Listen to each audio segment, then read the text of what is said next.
जी कारवाई इथे बुद्धभूमी फाउंडेशनला झालेली आहे ती कारवाई इलिगल पद्धतीने झालेली आहे।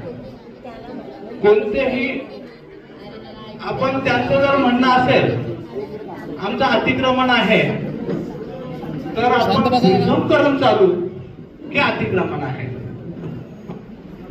परंतु जर अतिक्रमण जरी असेल तर ते अतिक्रमण काढण्यासाठी कायद्यामध्ये प्रोसेस दिलेली आहे। ती प्रोसेस अशी आहे, त्यांनी पहिले आपल्याला सांगायचं मी इलिगल बांधकाम असेल तर त्याचं म्हणतोय, आपलं तर लिगल आहे। इलिगल बांधकाम काढण्याची पण प्रोसेस आहे, त्यांनी आपल्याला सांगणं गरजेचं आहे नुसार हा गुन्हा आहे। त्यामुळे आयुक्तावरती गुन्हा दाखल झाला पाहिजे ही तर आपली मागणी आहे। परंतु आता काल परवाच खासदार श्रीकांत त्यानंतर हायकोर्टाला आहे, सुप्रीम कोर्टाला आहे, परंतु तो दिशाभूल काय करतोय श्रीकांत शिंदे, तो केडीएमसीच्या आयुक्ताला पत्र लिहितोय तू एसआयटी स्थापन कर। अरे तो आयुक्तच आमचा आरोपी आहे।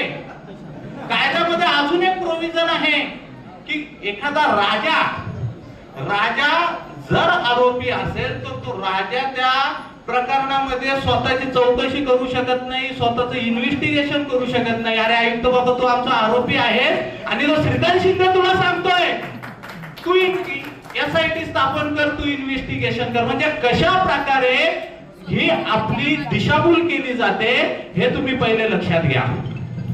त्यानंतर भंतेजींनी जे पजेशनचे मुद्दे मांडलेले आहेत त्यामध्ये एक राहून गेलं की आपल्याकडे कल्याण कोर्टाची ऑर्डर आहे, सिव्हिल कोर्टाची।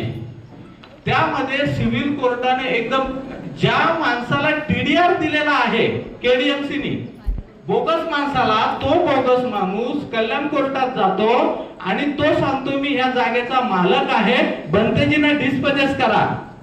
परंतु न्यायालयाने त्याच्यामध्ये निकाल दिलेला आहे की